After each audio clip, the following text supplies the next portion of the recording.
Bonjour à tous, merci à vous d'être là pour cette nouvelle vidéo. Aujourd'hui je vous présente un bilan lecture spécial polar thriller, donc qui sera composé de 4 livres, pardon, n'importe quoi. En fait au début je voulais vous faire mes 5 dernières lectures où il y avait également un peu d'imaginaire, mais je me suis rendu compte qu'il y avait un des romans qui est là dont je vous avais pas parlé alors que j'ai lu il y a un mois et demi. Donc je me suis dit bon, recentre tous les policiers ensemble, fais une vidéo dédiée et puis le reste viendra plus tard. Donc je vais tout d'abord vous parler du Crime du Golfe d'Agatha Christie aux éditions Le Livre de Poche, dans cette très récente édition de 1932. Donc ce roman est la deuxième histoire où on retrouve l'enquêteur, le détective Hercule Poirot, accompagné de son fidèle acolyte Hastings. Hercule Poirot est mon personnage de fiction préféré. J'adore ce petit enquêteur belge avec ses moustaches incurvées qui fait utiliser ses petites cellules grises. J'adore. Voilà, il est un peu hautain, mais sincèrement il a une intelligence et il a pas mal d'humour aussi également, qui font que j'adore ce personnage. Et en fait je me suis mis comme challenge il y a quelques temps de lire tous les romans où ce personnage apparaît dans l'ordre. Donc en fait j'avais déjà lu quelques-uns, j'ai déjà lu le dernier d'ailleurs, donc je sais comment ça se termine, mais j'avais lu des petits morceaux, souvent par saison. J'avais lu par exemple le Crime d'Halloween qui se passe à Halloween avec Hercule Poirot, le Christmas Pudding aussi je crois, mais j'avais jamais respecté l'ordre de parution où ce personnage arrivait. Et donc là c'est un objectif de lecture que je vais avoir je pense sur plusieurs années, parce qu'il y a quand même 40 livres. Je ne pourrais pas tout lire en quelques mois, donc voilà, je m'étais fixé comme but à l'origine d'en lire un peu plus pour 2024. C'est pas grave, il n'y a pas de pression, j'ai le temps, donc voilà. Donc j'ai continué avec ce tome 2, donc le Crime du Golfe se passe à Merlinville-sur-Mer en France. Hercule Poirot va recevoir une lettre d'un riche homme d'affaires qui lui demande de venir incessamment sous peu chez lui parce qu'il se sent menacé. Il est en possession d'un secret qu'il pense peut lui ôter la vie. Et donc du coup quand Hercule Poirot reçoit cette lettre, il part avec Hastings, il quitte Londres pour aller à Merlinville-sur-Mer. Mais malheureusement, dès qu'ils arrivent, il y a une voiture de police devant le manoir et il leur dit en fait il a été assassiné. Donc ils vont se retrouver à enquêter tous les deux, savoir qui a commis le crime, quelle est la machination qui entoure cette mort. Comme d'habitude, c'est du très bon Hercule Poirot. J'ai beaucoup aimé, j'ai préféré à la mystérieuse affaire de Styles, que j'avais moins aimé parce qu'il était vraiment plutôt axé sur Hastings. Je suis pas sûre qu'à la base, Hercule Poirot était vraiment le personnage que voulait développer Agatha Christie.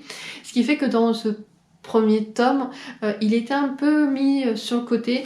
Et là, vraiment, il prend plus d'ampleur. C'est vraiment lui, le cerveau de l'enquête. Certes, c'est toujours Hastings le narrateur principal, mais ça fait très bien comme ça se goupille. J'ai beaucoup aimé, j'ai soupçonné tout le monde, je me suis plantée à chaque fois. J'ai deviné un peu la fin à un moment, je me suis dit cette personne est trop lisse pour être honnête. C'était pas faux. Mais voilà, très très bonne lecture, Hercule Poirot, comme d'habitude, Agatha Christie, je suis toujours très satisfaite quand je les lis. Ensuite, j'ai lu Caroline Hinault, Solac aux éditions Le Livre de Poche. Donc je l'avais reçu en service de presse dans le cadre du prix des lecteurs, sélection 2023.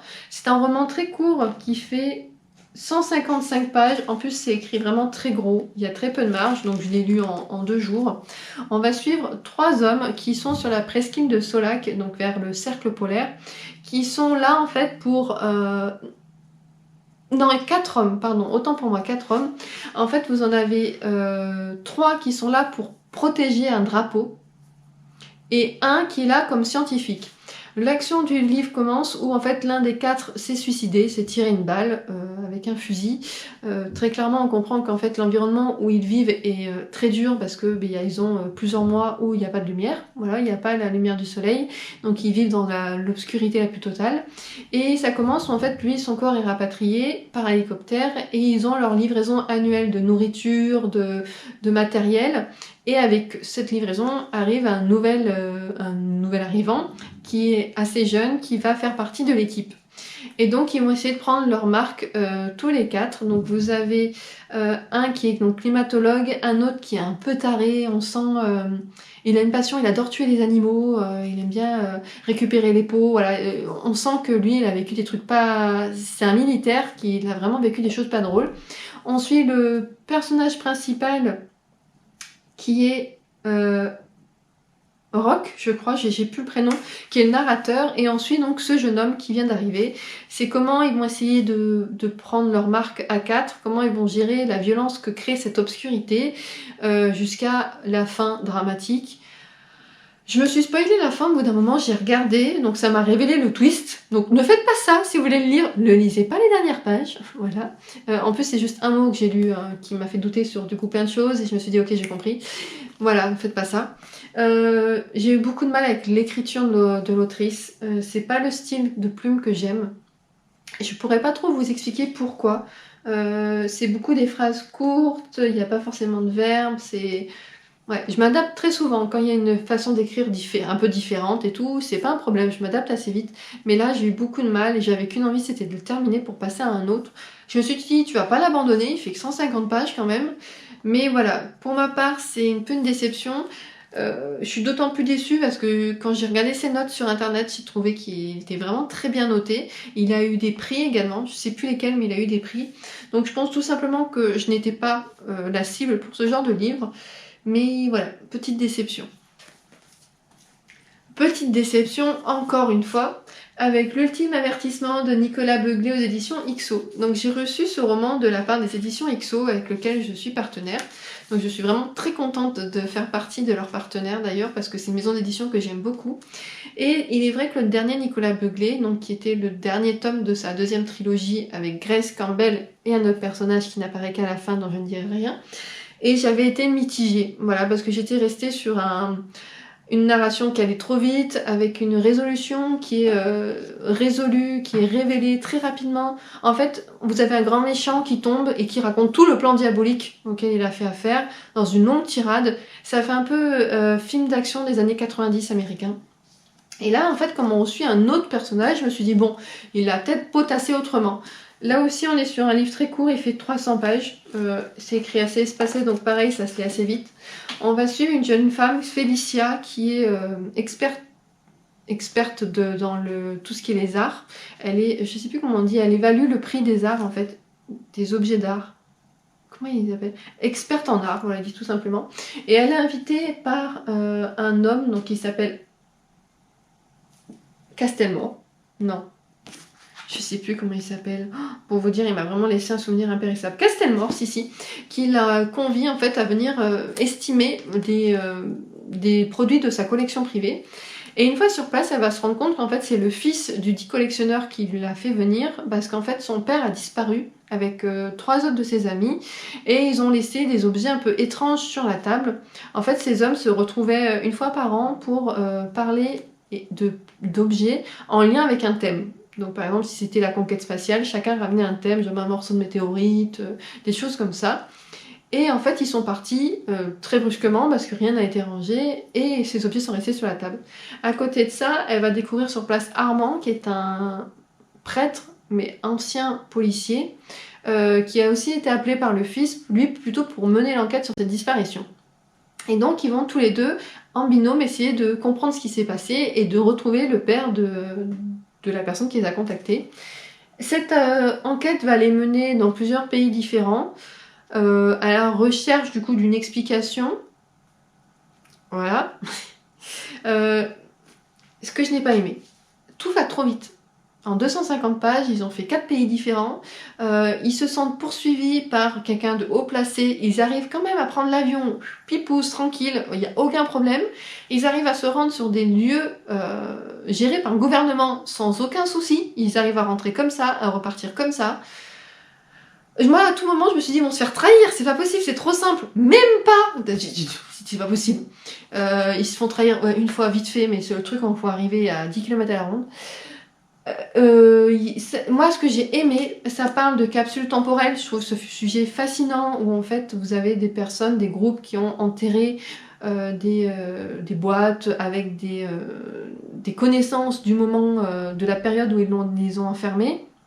Je trouvais ça intéressant, donc on parle là-dedans, mais ouais, non. Ça n'a pas fait, j'avais déjà des réticences à le lire, mais comme il était petit, je me suis dit bon bah vas-y c'est pas grave, ça peut te plaire, il peut revenir, parce que moi Nicolas Beuglet, j'ai beaucoup aimé Le Cri, mais j'ai adoré Complot, en fait, vraiment, c'était un thriller construit, Moi, il m'avait fait penser un peu à ce que j'aime chez Bernard Minier, chez Franck Tillier. Pour moi, il était de cette trempe-là. Et en fait, ici, je ne l'ai pas retrouvé. Je l'ai encore moins retrouvé que dans les autres que j'avais lus. Parce que j'ai l'impression que ce roman n'a pas été étoffé et qu'en quelque sorte, c'est un plan de roman, un gros plan de roman, mais que ça n'a pas été étoffé ni développé sur certains points. Et c'est en ça où voilà, moi, ça m'a un petit peu déçue. Mais voilà. De ce que j'ai vu, je ne suis pas la seule sur les réseaux, il y en a qui ont beaucoup aimé, et tant mieux pour eux, parce que ben il faut de tout pour plaire à tout le monde. Mais voilà, j'ai vu quand même des critiques un peu négatives, et j'espère que le prochain sera meilleur, mais je ne suis pas sûre de le lire pour le savoir. Et enfin, le dernier, dont je venais du coup de mentionner, il s'agit de La Vallée de Bernard Minier, ici aux éditions XO. Donc c'est un livre un peu épais, hein. Il fait plus de 500 pages, que du coup j'ai lu sur liseuse parce qu'il est assez lourd et en plus je partais en week-end à ce moment-là. Donc c'est le tome 6. Je vais vous dire, j'aime pas être approximatif.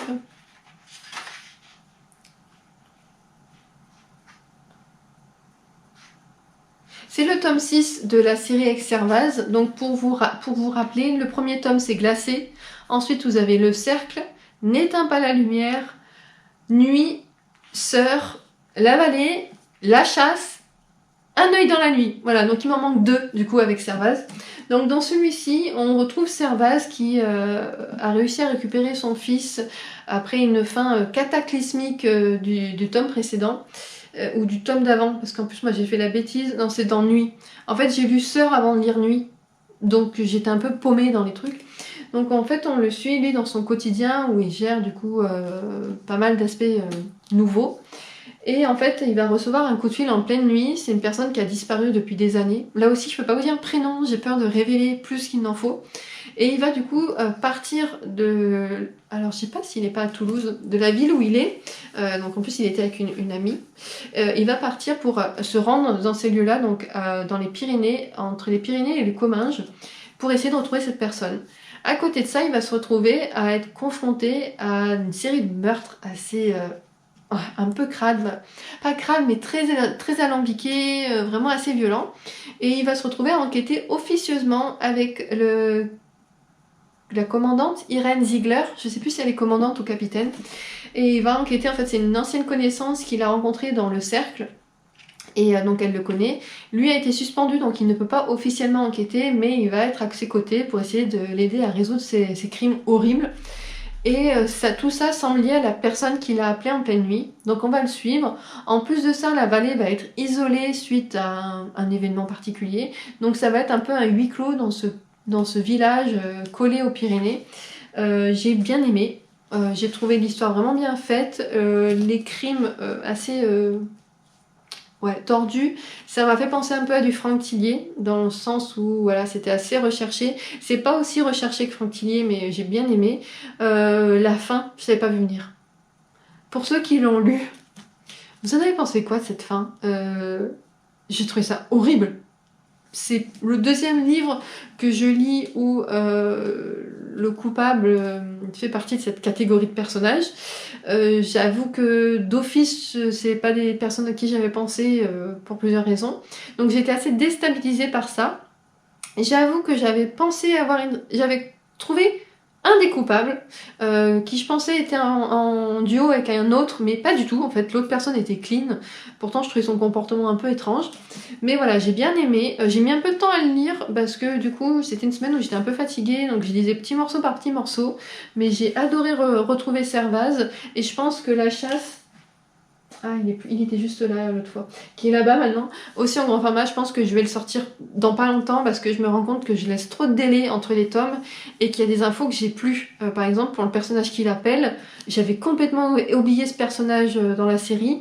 Donc je pense que c'est quand même bien si je les lis assez rapprochés. Mais bon, c'est Bernard Minier.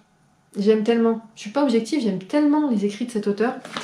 Donc voilà, je suis contente parce que cette année, j'ai quand même bien avancé avec cet auteur. J'ai lu Lucia, j'ai lu Les Effacés et j'ai lu celui-ci.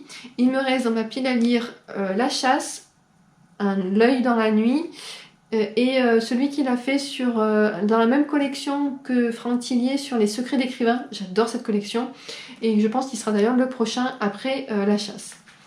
Donc voilà pour mon bilan lecture spécial polar.